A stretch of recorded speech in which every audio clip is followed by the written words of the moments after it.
il est rentré dans mon enfance, il est rentré dans ma vie, dans les profondeurs.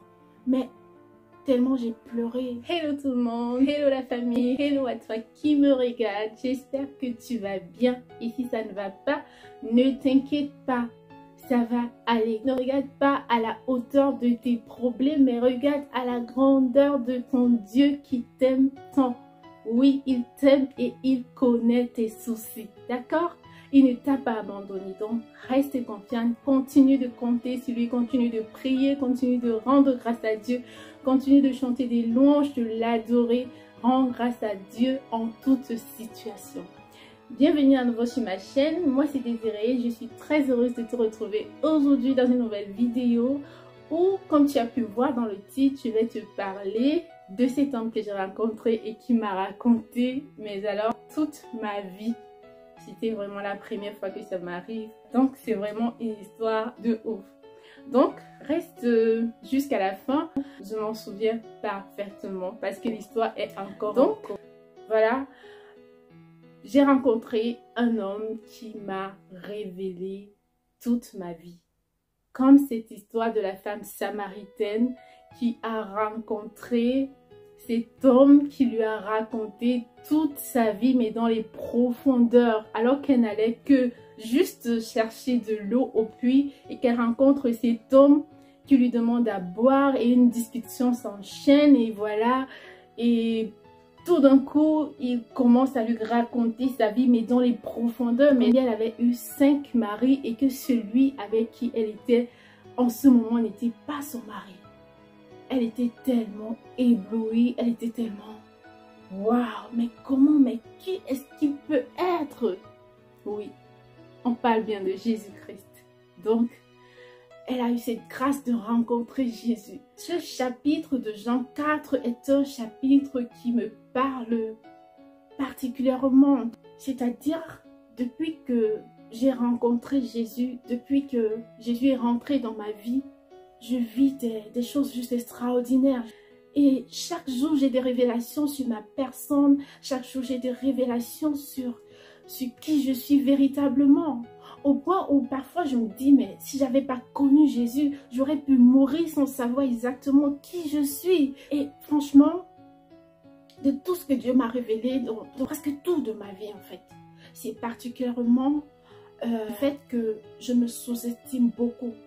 Et c'est quelque chose que j'ai vraiment pu expérimenter dans ma vie. Et quand tu te sous-estimes, en fait, ça fait que tu as peur de faire tant de choses. Tu as peur de commencer. Tu as peur de dire ce que tu penses. Tu as peur de blesser. Tu as peur de tant de choses. Et ce qui fait que ce que tu pouvais prendre peut-être une semaine ou à faire quelque chose, tu vas te retrouver en train de prendre peut-être des mois, des années à faire ça. Alors que si tu avais cette assurance complète, en fait, tu n'aurais pas pris autant de temps pour le faire.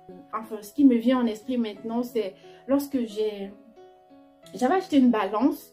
La balance, en fait, pour se faire peser.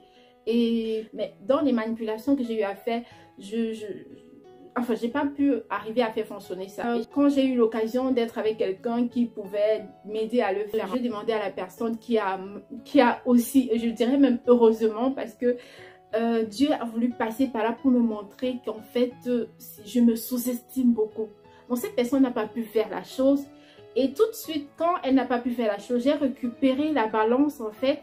Et j'ai regardé, il y a un petit truc blanc qu'il faut juste tirer et enlever et ça marche. C'était juste ce qu'il y avait à faire. Donc, je l'ai fait en une fraction de seconde et ça a marché.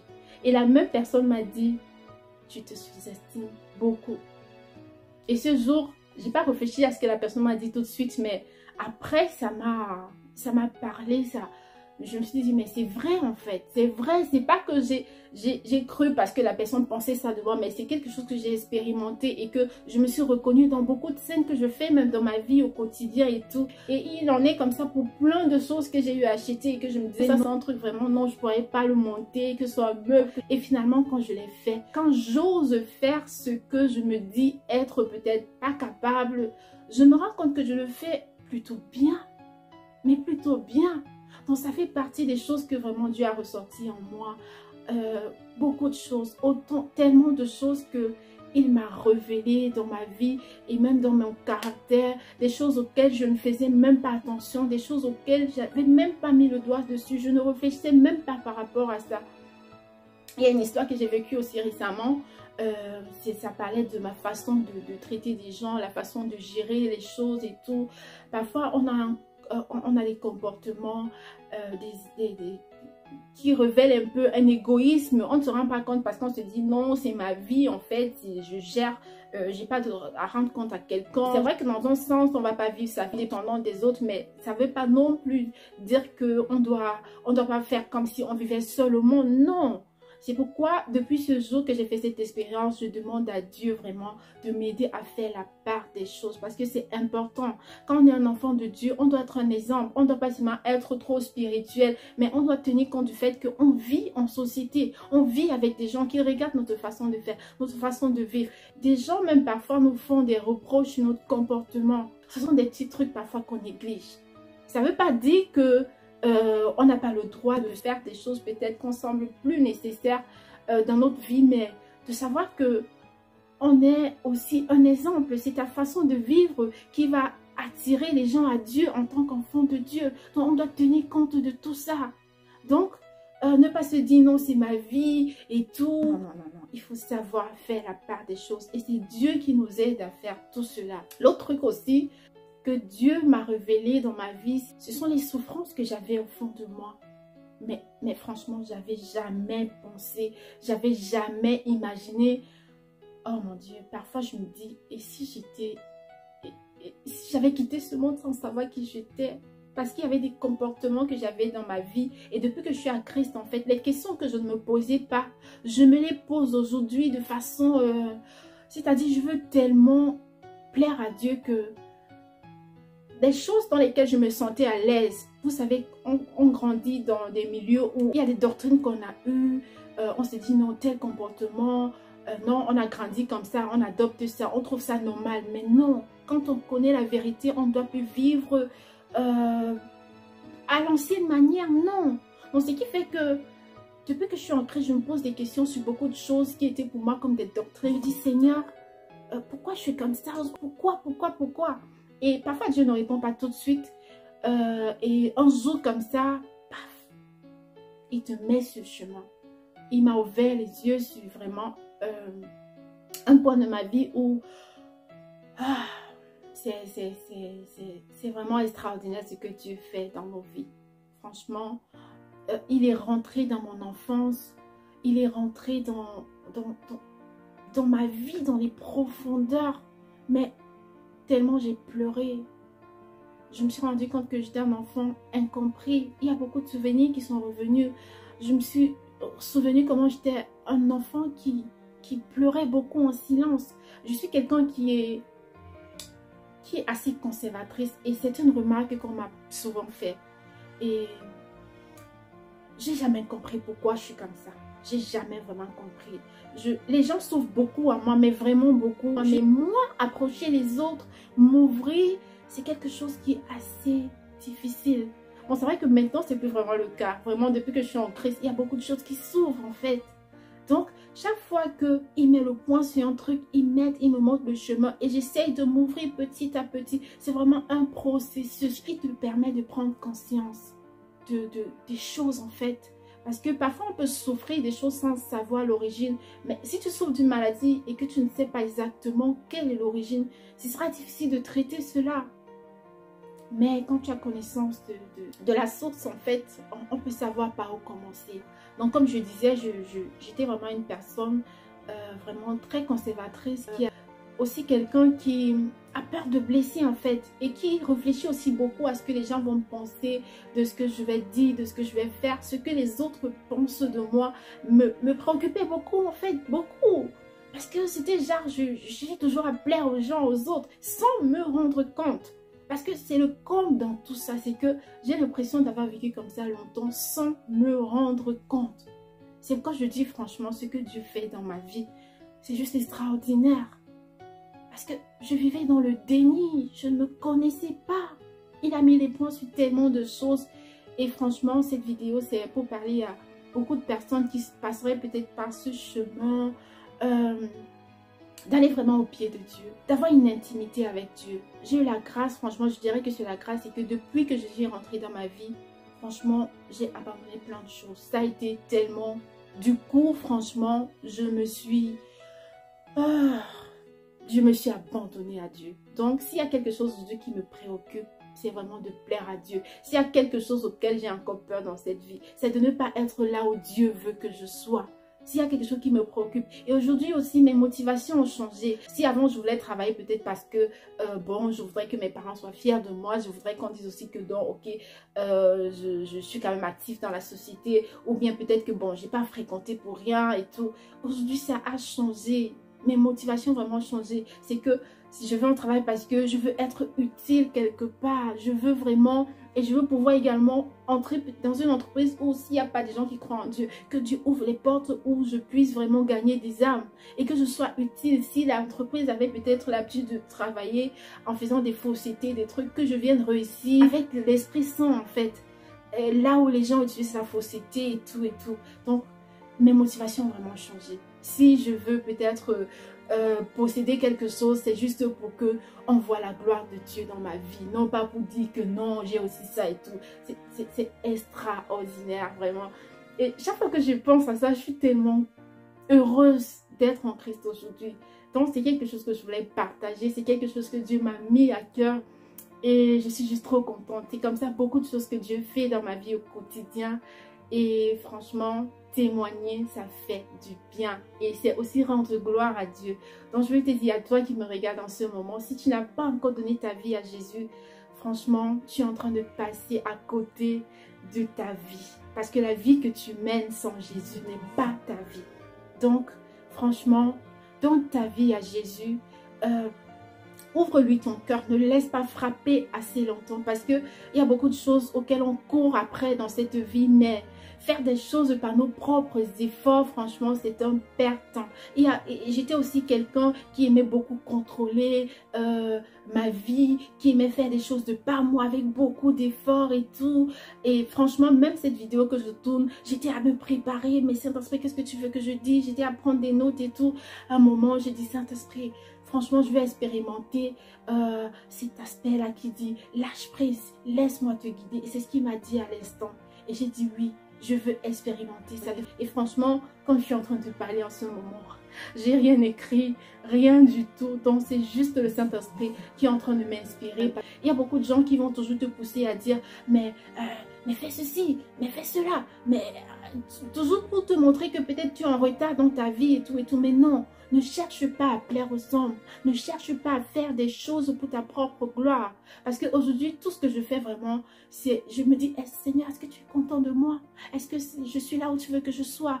Tout ce que je demande, je dis, Seigneur, pour la gloire de Dieu. C'est pour ta gloire. Tellement je suis reconnaissante envers Dieu de ce qu'il fait dans ma vie. C'est juste extraordinaire. Et au niveau où je suis, franchement, je suis juste heureuse. La paix du cœur, c'est vraiment quelque chose qu'on ne peut pas acheter. Il y a beaucoup de gens qui ont des biens dans ce monde, mais ils ne sont pas heureux. Ils ne sont vraiment pas heureux. J'ai connu le vrai bonheur avec Dieu. Question même de mariage, quand je venais d'arriver à Christ, à mes débuts, j'étais genre, ok, maintenant que je donnais ma vie à Jésus, Seigneur, tu vas me conduire l'homme de ma vie. Hein. Donc, avec le temps, il n'a pas fallu vraiment longtemps. Un jour, j'ai fait un songe, je parlerai de ça dans une autre vidéo, où franchement, ça a été le moment où je me suis vraiment consacrée à Dieu, où j'ai vraiment dit, Seigneur, je m'abandonne à toi, parce que ce songe a été c'était mon véritable réveil. J'ai dit, mais c'est pas possible, parce qu'il y a parfois, on fait des choses et on se dit que on fait bien. Pourtant, non. Pourtant, non. Pourtant, non. C'est pourquoi c'est très important d'avoir une communion avec le Saint-Esprit. C'est très important d'être ancré dans la parole de Dieu. C'est très important de chanter des louanges, d'adorer. Parce que l'histoire de la femme samaritaine, en fait, ça nous amène à l'adoration. L'adoration, ce n'est pas seulement chanter des louanges, mais c'est aussi un mode de vie. De ne pas toujours venir à Dieu parce que non, on veut des biens, on veut posséder. Mais venir d'abord l'accepter comme Seigneur et Sauveur. L'adorer en esprit et en vérité, par notre vie, par notre caractère, notre mode de vie. C'est ça qui plaît à Dieu. Donc, il y a beaucoup de gens qui souffrent du manque de confiance en soi. Il y a beaucoup de gens qui souffrent du manque d'assurance, de se sous-estimer comme je parlais et tout. Et parfois, ils sont aussi dans le déni.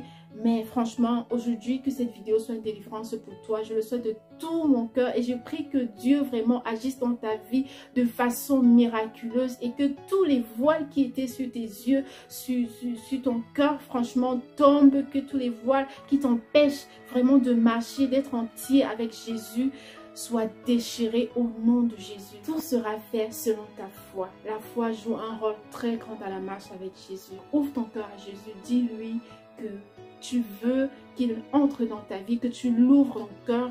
Et franchement, c'est ce qu'il attend. Dieu ne cherche pas des personnes parfaites, mais il prend des gens de la boue. Il prend des gens que la société parfois méprise pour les placer à des hauteurs, là où Dieu voudrait qu'il soit. Donc ne pense pas que tu es trop sale pour venir à Jésus. Ne regarde pas tes défauts. Non, Jésus a dit, je viens pour des pécheurs. Je viens pour des malades, non pas pour des bien portants. Donc, arrête de dire, attends, Seigneur, attends. Non, tu es en train de passer à côté de ta vie. Franchement, le bonheur, c'est avec Jésus. Parce que la joie que tu vas partager en riant avec tes amis du monde et tout, ce sera une joie éphémère, mais tu vas connaître la véritable joie, la véritable paix avec Jésus-Christ. Et c'est ce que je te souhaite de tout cœur. Donc voilà, que Dieu m'a vraiment mis à cœur de partager avec toi. Et comme la femme samaritaine, franchement, après les révélations de Jésus, elle a couru dans tout le village pour raconter aux gens vraiment comment elle a rencontré un homme qui lui a raconté toute sa vie, de témoigner. Et c'est ça en fait, l'objectif aussi de cette vidéo, c'est de témoigner les bienfaits de Dieu dans ma vie. Franchement, je suis éblouie par Dieu. C'est extraordinaire, franchement. Je dirais pas que je suis arrivée là où je dois être. Je dirais pas, je suis pas une personne parfaite, non. Mais je suis très contente de ne plus être là où j'étais. Et franchement, je tiens à préciser que c'est un processus de tous les jours. C'est quelque chose auquel on devrait travailler tous les jours. Franchement, c'est pas que tu deviens du coup quelqu'un de parfait et tout. Non. Mais l'important, c'est que même lorsque tu sens des faiblesses, que tu demandes à la force à Dieu de te relever et que tu ne t'y plaises pas lorsque peut-être il arrive que tu aies des faiblesses, que tu retombes peut-être dans le péché et tout. C'est important de se repentir. La repentance, c'est très important. Et quand on a une communion avec le Saint-Esprit, l'avantage c'est que quand tu es en train de fléchir, c'est un peu comme tu peux être en train de vouloir faire quelque chose qui est contre la volonté de Dieu et tu sens cette petite voix au fond de toi qui dit mais bon, je n'ai plus dans ça, qu'est-ce que tu veux faire? Donc c'est ça la communion avec le Saint-Esprit. C'est juste super parce que de nous-mêmes, nous ne pouvons rien faire. Franchement, ne croyons pas que nous irons quoi que ce soit parce que c'est Dieu seul et pas la présence de l'Esprit de Dieu qui est le Saint-Esprit. Voilà, donc il y aura la suite en fait de tout ce que Dieu fait dans ma vie et que je suis juste heureuse de partager avec toi dans l'espérance que toi également tu connaisses ce Dieu qui m'a redonné la véritable joie, tel qu'on dit Jésus guérit les cœurs brisés, mais franchement c'est ce qu'il fait. Avec Jésus, même quand tu y as les tribulations, tu gardes ta confiance. Quand tu sais en qui tu as cru, en Jésus-Christ, alors la peur n'a plus place dans ta vie. Et même si la peur arrive, tu sais quoi faire en fait. Donc ça ne prend pas de place pour longtemps. Tout de suite, tu balayes ça. Donc c'est vraiment ça la communion avec le Saint-Esprit. Et je prie vraiment que tu le vives dans ta vie au quotidien. Ça va te permettre de vivre une vie vraiment équilibrée, où tout est contrôlé par Dieu, où tu vas arrêter de perdre le temps parce que tu veux faire des choses par tes propres forces. Il faut que nous comprenions que sans Dieu, nous ne pouvons rien. Donc voilà. Abandonne tout à Dieu, lâche prise et laisse le Saint-Esprit te conduire. Voilà, c'était tout pour cette vidéo. J'espère vraiment qu'elle sera t'édifier. Je prie Dieu enfin que tu puisses vraiment le connaître, que cette parole féconde en toi et que tu reçoives Jésus dans ta vie et que tu vives une transformation. Allez, on se dit à la prochaine pour une autre vidéo. Et surtout, ne laisse pas que le monde change ton sourire, mais que ton sourire change le monde. Bye, prends soin de toi et que mon Dieu te garde. Bye bye.